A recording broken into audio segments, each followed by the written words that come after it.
Setiap subuh, musolah tua di ujung desa Karangasem selalu lebih dulu mengumandangkan adzan. Padahal tak ada lagi yang tinggal di sana sejak muazinnya meninggal 30 tahun lalu. Mereka bilang, kalau kau dengar adzan dari arah musolah itu sebelum ayam berkokok, jangan jawab, jangan keluar rumah, karena yang memanggilmu bukan manusia.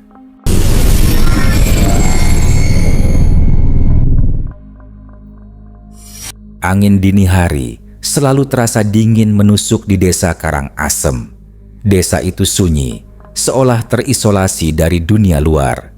Setiap menjelang subuh, kabut tebal menggantung di atas sawah yang mengelilingi musolah Al-Huda, bangunan tua bercat hijau pudar yang berdiri di ujung jalan tanah. Di sanalah segala keanehan itu dimulai. Sudah hampir sebulan, warga Karangasem merasa resah. Setiap pukul 3.45 dini hari, dari arah musolah terdengar ketukan keras di mimbar.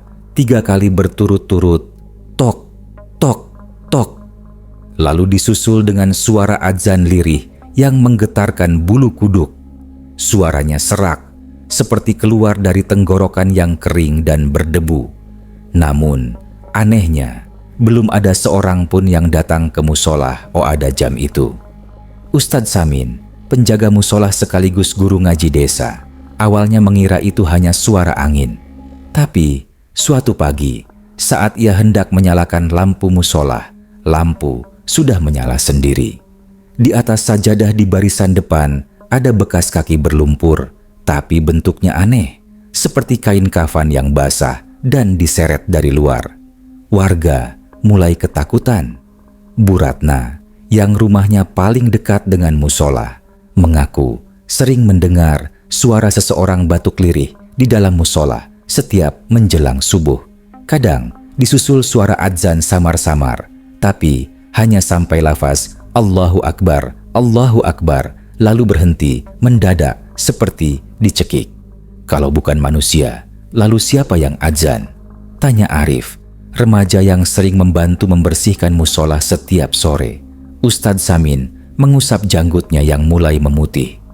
Entah nak, tapi aku tahu satu hal, musolah ini punya penjaga. Ucapan itu membuat Arif merinding. Ia tahu kisah lama yang sering diceritakan orang tua desa. 30 tahun lalu, seorang muazin bernama Pak Hasim tewas tertimbun tanah longsor di jalan menuju musola saat hujan deras mengguyur. Konon, tubuhnya baru ditemukan 2 hari kemudian, masih mengenakan kain sarung dan peci, dengan tangan terangkat seperti sedang adzan. Sejak saat itu, tidak ada muazin tetap di musolah Al-Huda. Warga saling bergantian, tapi tak satu pun bertahan lama. Semua mengeluh hal yang sama.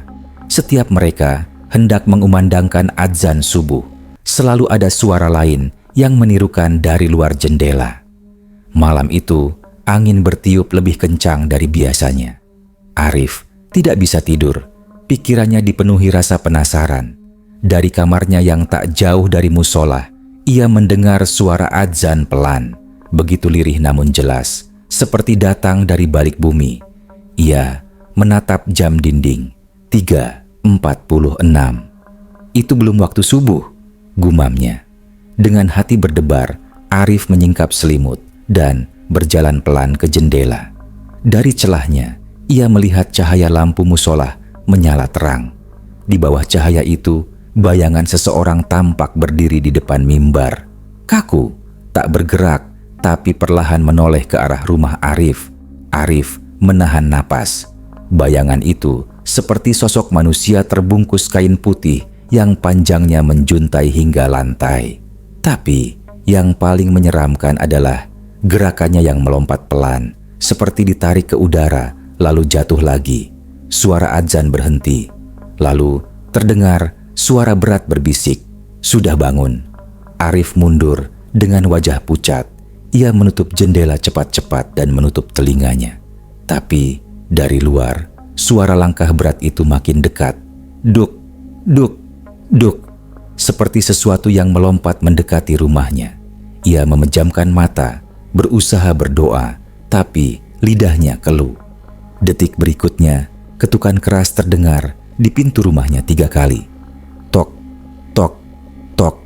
Pagi harinya, warga geger. Ustadz Samin mendapati jejak lumpur sepanjang jalan menuju rumah Arif, persis seperti jejak kain kafan yang diseret. Arif ditemukan tidur di lantai, wajahnya pucat dan jidatnya dipenuhi bekas tanah basah. Ketika sadar, ia hanya berbisik lemah, "Ustadz, saya lihat dia." Muazin itu masih adzan, tapi bukan manusia lagi. Ustadz Samin menatap musola yang kini terlihat begitu tenang di bawah sinar pagi. Tapi di telinganya masih terngiang samar suara berat yang semalam terdengar, suara yang bukan berasal dari dunia ini. Sejak malam ketika Arif ditemukan pingsan di depan rumahnya dengan jidat berlumur tanah, suasana desa Karangasem tak lagi sama. Orang-orang mulai takut keluar malam, terutama menjelang subuh. Bahkan ayam-ayam pun seakan tak berani berkokok. Ustadz Samin kini setiap malam berjaga di musola Al-Huda, berharap bisa menemukan jawaban siapa atau apa yang datang sebelum waktu subuh. Namun malam demi malam berlalu dan justru makin banyak keanehan terjadi. Lampu musola sering menyala sendiri tepat pukul 3.45 dan sajadah yang sudah dilipat malam sebelumnya selalu ditemukan terbentang rapi seolah baru saja digunakan.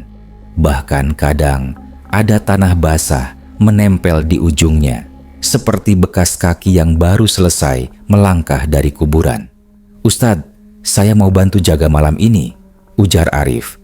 Wajahnya masih pucat tapi matanya berani. Ustadz Samin menatapnya khawatir. "Kau yakin, nak? Setelah yang kau lihat itu?" Arif mengangguk. "Saya nggak bisa diam, Ustadz. Kalau kita biarkan, entah apa yang akan terjadi di desa ini." Malam itu, udara terasa lebih dingin dari biasanya. Kabut turun begitu pekat hingga batas pandang tak sampai 5 meter. Di dalam musola, hanya lampu minyak kecil yang menyala temaram. Arif dan Ustadz Samin duduk di pojok belakang, diam, hanya menunggu. Detik berlalu pelan, hingga akhirnya tepat pukul 3.46, lampu neon musola berkedip, lalu menyala terang dengan sendirinya. Arif langsung menoleh, tubuhnya kaku. Ustadz Samin merapatkan surbannya, lalu melangkah perlahan menuju mimbar. Tapi sebelum sampai, ia berhenti mendadak. Di atas sajadah hijau di barisan pertama, terlihat sosok putih berdiri tegak. Kain kafannya kotor, basah, dan meneteskan lumpur ke lantai. Kedua tangan terikat di depan dada, kepala menunduk, tapi suaranya jelas. "Allahu Akbar, Allahu Akbar." Suara itu parau, berat, seperti keluar dari tenggorokan yang penuh tanah. Arif ingin lari, tapi kakinya tak bisa digerakkan. Ia hanya bisa menatap, jantungnya berdegup kencang. Saat lafaz azan ketiga, sosok itu menoleh perlahan. Matanya kosong, tak ada bola mata di rongganya, hanya lubang hitam menganga. Dari wajahnya yang membusuk, menetes cairan hitam yang jatuh ke sajadah. Arif menjerit tertahan, tapi suaranya tercekat. Seketika, seluruh lampu musola padam. Yang tersisa hanya cahaya remang dari luar, memperlihatkan siluet pocong itu yang kini melompat pelan ke arah mereka. Duk, duk, duk. Setiap lompatannya meninggalkan bekas lumpur tebal di lantai. Ustadz Samin beristighfar keras, tangannya gemetar menggenggam tasbih. A'udzubillahi minasyaitonirrajim. Siapa kau sebenarnya? Tapi pocong itu berhenti di tengah ruangan. Kain kafannya bergoyang pelan, lalu dari mulut yang sobek terdengar suara lirih. "Belum selesai, azanku belum selesai." Begitu kalimat itu terdengar, angin dingin menerpa dari segala arah. Gorden berayun liar, sajadah beterbangan, dan dari luar terdengar suara ayam berkokok dini. Padahal masih jauh dari waktu subuh. Arif memejamkan mata, mencoba membaca ayat kursi. Tapi setiap kali lidahnya ingin menyebut Allahu, suara parau pocong itu menimpali dengan nada menyeramkan, menirukan lafaznya satu persatu. Tiba-tiba semua berhenti. Pocong itu lenyap, hanya menyisakan tanah basah menumpuk di atas sajadah. Ustadz Samin segera memanggil warga. Saat Pak Suro dan Pak Wardi datang, mereka menemukan bekas tangan berlumpur di dinding musola. Bentuknya besar dengan sidik yang memanjang seperti kuku yang membusuk. "Ini bukan ulah manusia, Ustadz," ujar Pak Suro gemetar. Ustadz Samin hanya mengangguk pelan. Matanya tak lepas dari sajadah yang kini berlubang kecil di bagian tengah, seperti terbakar dari dalam. Keesokan paginya, kabar itu menyebar ke seluruh desa Karangasem. Bu Ratna bersumpah melihat sosok putih melompat di sawah menjelang subuh. Arah geraknya selalu menuju musola Al-Huda. Dan malam itu, meski Ustadz Samin berdoa lebih lama dari biasanya, ia tahu dalam hatinya, pocong itu belum selesai dengan musola ini. Setelah malam mengerikan itu, di mana Arif dan Ustadz Samin melihat sosok kafan berdiri di atas sajadah, desa Karangasem berubah drastis. Warga tak lagi berani keluar rumah setelah Isya. Jalan menuju musola Al-Huda kini sepi, bahkan jangkrik pun jarang terdengar. Namun ketakutan itu justru semakin nyata ketika 3 warga desa hilang tanpa jejak hanya dalam waktu 2 minggu. Yang pertama hilang adalah Pak Darto, penjaga sawah di sisi utara desa.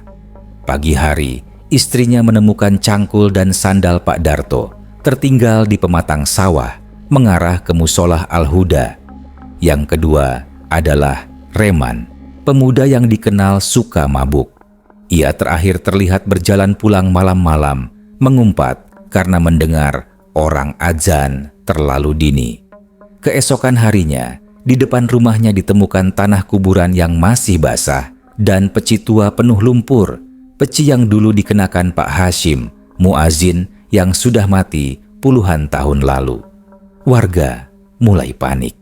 Desas-desus beredar bahwa arwah Pak Hashim kini tidak hanya mengumandangkan azan, tapi juga mencari orang-orang yang tak mau bangun untuk salat subuh. Yang malas bangun, dibangunkan. Tapi bukan dengan cara manusia. Bisik Bu Ratna sambil menatap ke arah musola dari jendela rumahnya. Ustadz Samin menenangkan warga, tapi dalam hati ia sendiri diliputi ketakutan. Ia tahu suara azan yang sering terdengar sebelum subuh bukan berasal dari manusia. Namun sebagai ustadz, ia tak bisa tinggal diam. "Besok malam kita berjaga bersama," ucapnya tegas kepada Arif, Pak Suro, dan Pak Wardi. "Kita akan tunggu di dalam musola. Kalau benar itu ruh Pak Hashim, maka kita doakan dia agar tenang." Malam itu, mereka berempat masuk ke musola Al-Huda. Lampu minyak menyala redup. Di luar, kabut turun pekat menutupi pematang sawah. Ustadz Samin membaca beberapa ayat Al-Quran. Suara lantunannya bergema lembut, menenangkan, hingga waktu menunjukkan pukul 3.45. Tiba-tiba, lampu padam. Angin berhembus dari arah mimbar. Tirai berayun perlahan, dan dari luar terdengar suara ketukan pelan di dinding kayu musola. Tok, tok, tok. Arif menahan napas. "Ustadz, dia datang lagi." Suara azan lirih terdengar, bukan dari pengeras suara, tapi dari bawah lantai. "Allahu Akbar, Allahu Akbar." Suaranya serak, berat, seolah keluar dari dalam tanah. Arif menunduk. Ia melihat tanah di pojok ruangan mulai bergerak sendiri, seperti ada yang mencoba keluar dari bawah. Tanah itu terangkat sedikit demi sedikit, lalu muncul ujung kain kafan yang basah meneteskan air lumpur. Pak Suro langsung kabur keluar musola, ketakutan setengah mati. Tapi Langkahnya baru sampai pintu ketika ia terpental keras ke belakang, seolah ditabrak angin besar.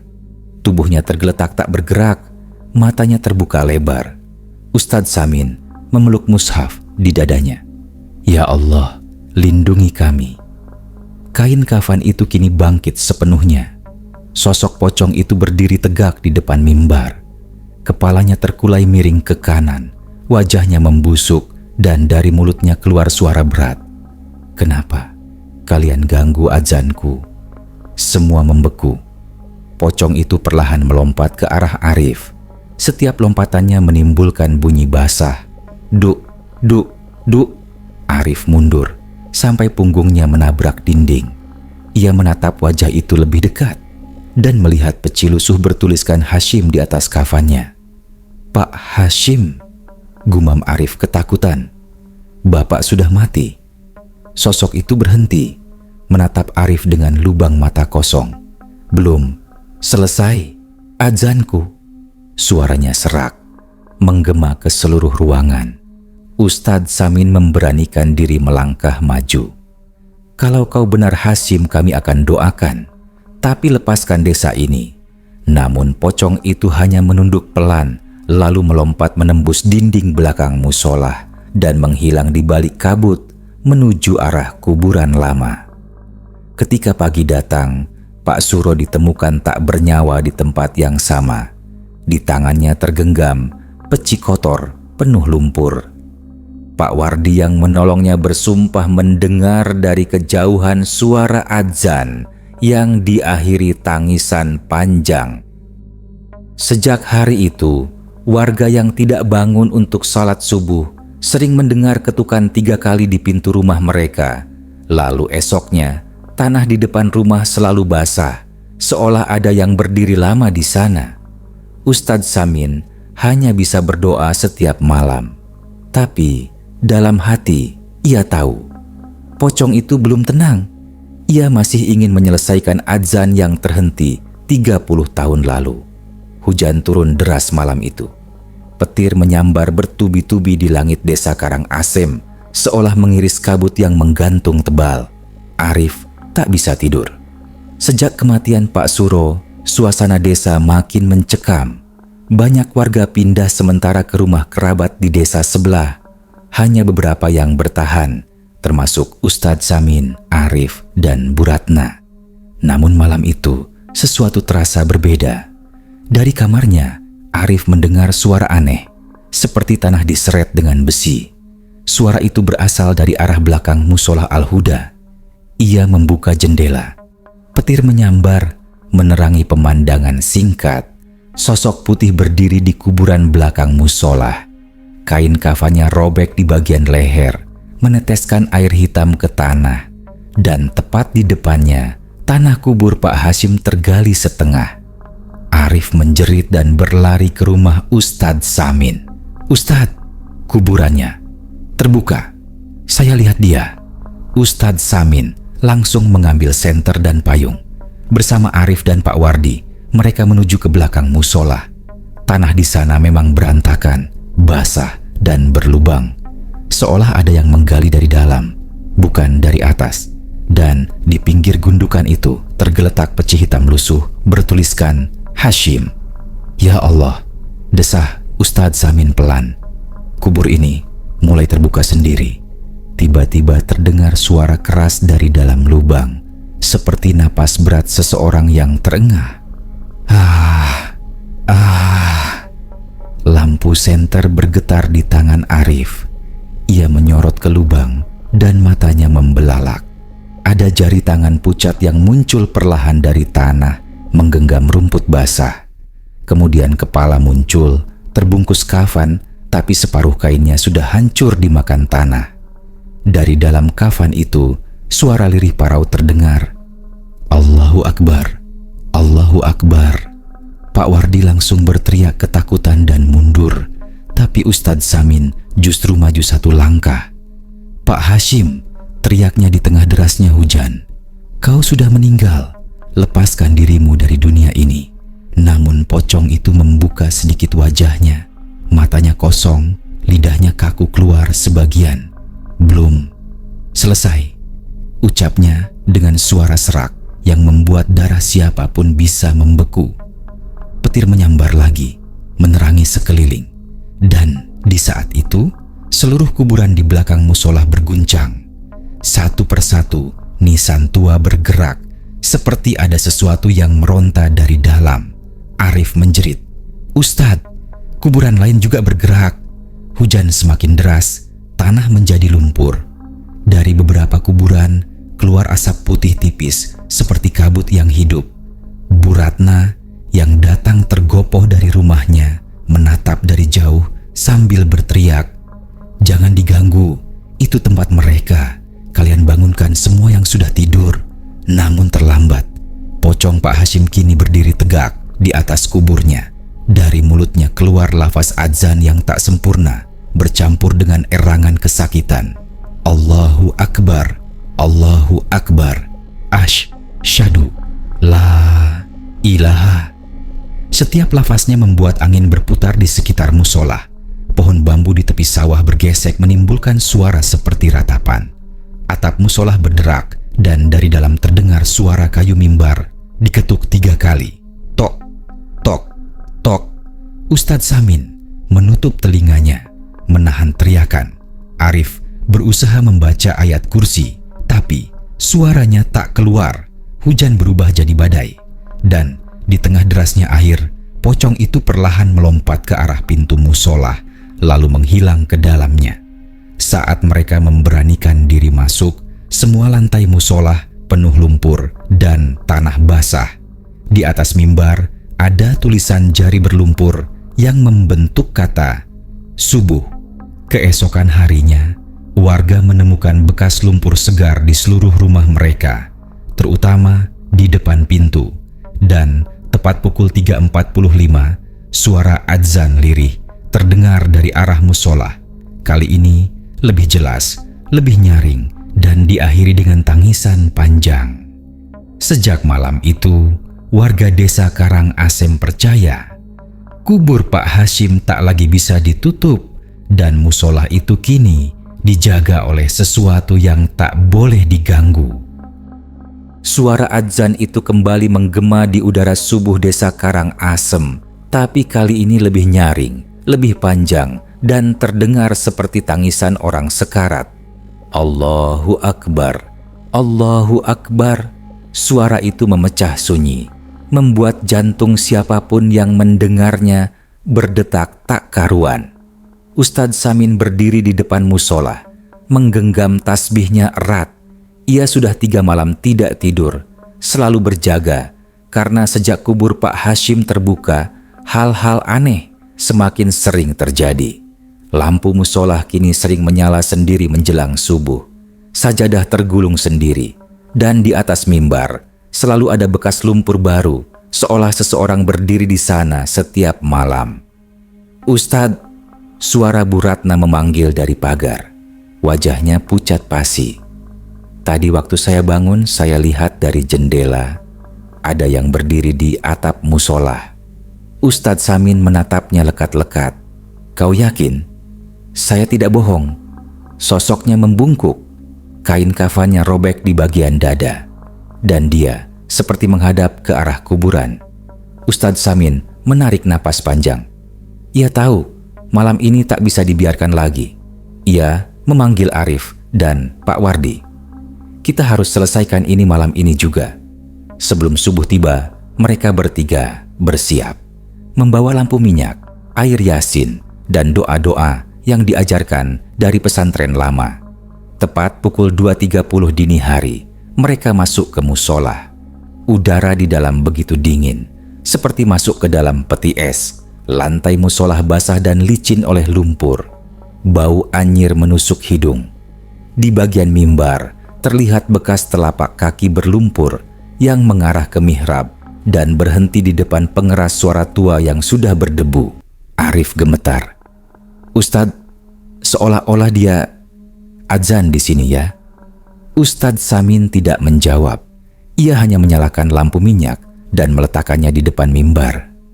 "Tadi malam aku bermimpi," katanya lirih. "Pak Hashim datang padaku. Dia bilang, dia belum selesai menjalankan tugasnya sebagai muazin. Katanya, adzannya terhenti sebelum subuh karena longsor menimpanya. Dan sejak itu, ruhnya tidak pernah tenang. Arif menelan ludah. Lalu kenapa dia bangunkan warga dengan adzan? Ustadz Samin menatap tajam ke arah pengeras suara tua itu. Karena dia masih ingin menunaikan panggilan terakhirnya. Tapi suaranya kini bukan panggilan menuju masjid, melainkan panggilan ke liang kubur. Saat kalimat itu terucap, pengeras suara tiba-tiba menyala sendiri. Terdengar dengungan, lalu suara serak dari speaker tua itu. Allahu Akbar, Allahu Akbar. Lampu minyak bergoyang hebat. Angin berhembus dari dalam musola, bukan dari luar. Dinding musola mulai bergetar, dan dari celah lantai muncul asap putih tipis. Ustadz Samin menutup mata dan mulai membaca ayat-ayat suci dengan suara lantang. Namun, di tengah-tengah bacaannya, suara dari pengeras itu berubah. Bukan lagi adzan, melainkan suara erangan dan teriakan minta tolong. Tolong, aku belum sempat sujud terakhir. Arif menjerit dan menutup telinganya. Tapi, semakin ia berusaha tak mendengar, semakin jelas suara itu menembus pikirannya. Bu Ratna dari luar berteriak memanggil, Ustadz, lantai musola, lihat tanahnya. Mereka menoleh, lantai musola mulai retak dan dari bawahnya keluar tangan-tangan pucat yang menggeliat, mencoba keluar dari tanah. Tangisan dan suara adzan saling bersahutan, seperti puluhan ruh yang tersiksa. Arif mundur ke dinding, wajahnya pucat seperti kertas. Kita harus pergi, Ustadz. Namun Ustadz Samin berdiri tegak, menatap ke arah mimbar, lalu berseru keras, Pak Hashim, aku izinkan engkau menuntaskan adzanmu, tapi lepaskan kami semua. Seketika, seluruh suara berhenti, hening total. Lalu, dari arah pengeras tua itu, terdengar satu lafaz terakhir yang begitu berat, serak, dan panjang. La ilaha illallah. Petir menyambar tepat di atas musola. Lampu pecah, tanah berguncang, dan seluruh jendela terbuka serempak. Hujan deras mengguyur, memadamkan lampu minyak yang tersisa. Saat subuh tiba, musola Al-Huda kosong. Tak ada lagi tanda kehidupan. Hanya Bu Ratna yang berdiri menangis di luar, melihat ke dalam.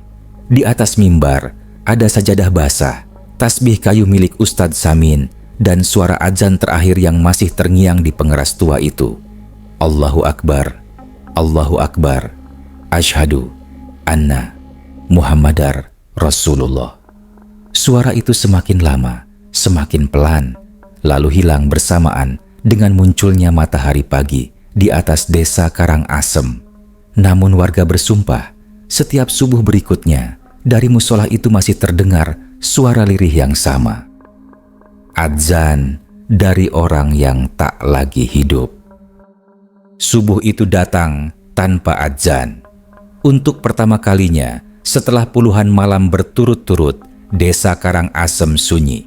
Tak ada suara apapun dari arah musola, tidak juga desir angin dari bambu, tidak pula lolongan anjing seperti biasa. Hanya sunyi yang terlalu sunyi. Bu Ratna membuka jendela rumahnya perlahan. Kabut tebal menggantung di depan musola. Cat hijaunya yang dulu pudar kini tampak seperti kehitaman, basah oleh embun dan lumut. Ia memanggil pelan, Ustadz, tapi tak ada jawaban. Sejak malam sebelumnya, malam adzan terakhir, Ustadz Samin dan Arif tak pernah terlihat lagi. Pak Wardi sempat melihat cahaya dari dalam musola sekitar pukul 3 pagi, lalu semuanya padam bersamaan dengan petir besar yang menyambar atapnya. Saat kabut mulai menipis, Bu Ratna menatap lebih dekat dan melihat pintu musola terbuka sedikit. Di lantainya ada bekas tapak kaki lumpur yang berlanjut ke arah kuburan belakang. Dengan tubuh gemetar, ia melangkah perlahan, menyusuri jejak itu sambil berbisik ayat kursi. Setiap langkah terasa berat, udara dingin seperti menusuk ke tulang. Ketika sampai di ambang pintu musola, bau busuk menyambutnya, campuran lumpur basah dan bangkai hewan. Lantai musola kotor, penuh tanah lembek. Namun, yang membuat Bu Ratna hampir pingsan adalah sajadah di depan mihrab, masih basah, tapi di atasnya tergeletak tasbih kayu milik Ustadz Samin, dan di sampingnya peci hitam bertuliskan Hashim. Lalu dari pengeras suara tua di atasnya, terdengar suara lirih seorang laki-laki. Allahu Akbar, Allahu Akbar. Namun, suaranya pelan, seperti dari kejauhan, dan entah kenapa, Bu Ratna tahu, itu bukan suara dari dunia ini. Ia menjerit, mundur keluar, dan lari ke rumah Pak Wardi. Pak Wardi keluar dengan wajah kusut dan mata merah. Aku juga dengar, Bu. Aku dengar adzan itu barusan. Mereka berdua menatap musola dari jauh. Kabut semakin pekat, menelan seluruh bangunan itu perlahan. Malam berikutnya, warga desa mulai berkumpul di rumah kepala dusun. Mereka bingung harus bagaimana. Ada yang menyarankan membakar musola. Ada pula yang melarang keras. Tapi sebelum keputusan diambil, suara beduk musola tiba-tiba terdengar pelan. Duk, duk, duk. Padahal tak ada seorang pun di sana. Warga berlarian, sebagian menutup telinga, sebagian bersembunyi. Dan dari pengeras suara, adzan itu kembali terdengar. Kali ini lebih nyaring dari sebelumnya, menggema sampai ke ujung sawah. Namun, yang membuat semua bulu kuduk berdiri adalah suara dua orang yang bersahutan. Suara Pak Hashim dan Ustadz Samin. Allahu Akbar, Allahu Akbar, Allahu Akbar, Allahu Akbar. Saling bersahutan, seperti dua muazin dari dua dunia berbeda. Pak Wardi memberanikan diri mendekat bersama beberapa pemuda. Mereka membawa obor, berjalan ke arah musola dengan langkah berat. Namun begitu, sampai di depan pintu, semua obor padam bersamaan. Gelap total. Dan dalam gelap itu, mereka mendengar suara langkah melompat-lompat di atap musola. Pelan, duk, duk, duk. Lalu berhenti tepat di atas pintu. Dari celah pintu musola yang terbuka sedikit, keluar hembusan angin dingin membawa aroma tanah basah. Lalu muncul kepala pocong, menunduk, hanya separuh wajah terlihat di kegelapan. Matanya kosong, tapi masih ada air menetes dari pelipisnya seperti air mata. Dari mulutnya keluar suara serak. Subuh belum selesai. Warga menjerit histeris, berhamburan. Hanya Pak Wardi yang berdiri kaku, tertegun menatap ke arah sosok itu. Ia melihat sesuatu di belakang pocong itu, bayangan dua orang bersujud di dalam musola. Salah satunya memakai jubah putih seperti Ustadz Samin. Satunya lagi remaja berpeci lusuh seperti Arif. Lalu adzan itu kembali berkumandang, kali ini dengan gema panjang yang menyayat hati. Suara muazin dua dunia itu bersatu, dan di setiap kalimatnya, tanah di sekitar musola mulai bergetar pelan. Ketika lafaz terakhir, La ilaha illallah, selesai, suara gemuruh terdengar dari bawah tanah. Musola Al-Huda perlahan tenggelam ke dalam bumi, seperti ditelan oleh kuburan di bawahnya. Warga yang menyaksikan hanya bisa berlari dan menangis melihat menara musola terakhir kali muncul di permukaan sebelum benar-benar hilang. Sesaat kemudian hanya tersisa tanah basah dan kabut pekat. Sejak hari itu, desa Karangasem kehilangan satu-satunya musolahnya. Namun, tiap menjelang subuh, warga yang bangun lebih awal mengaku masih mendengar suara azan samar-samar dari arah tanah kosong itu. Kadang satu suara, kadang dua bersahutan. Dan setiap kali azan itu berhenti sebelum selesai, mereka tahu seseorang baru saja meninggal di desa. Musola itu sudah lama hilang di telan tanah. Tapi setiap menjelang subuh, suara itu masih terdengar dari arah sawah.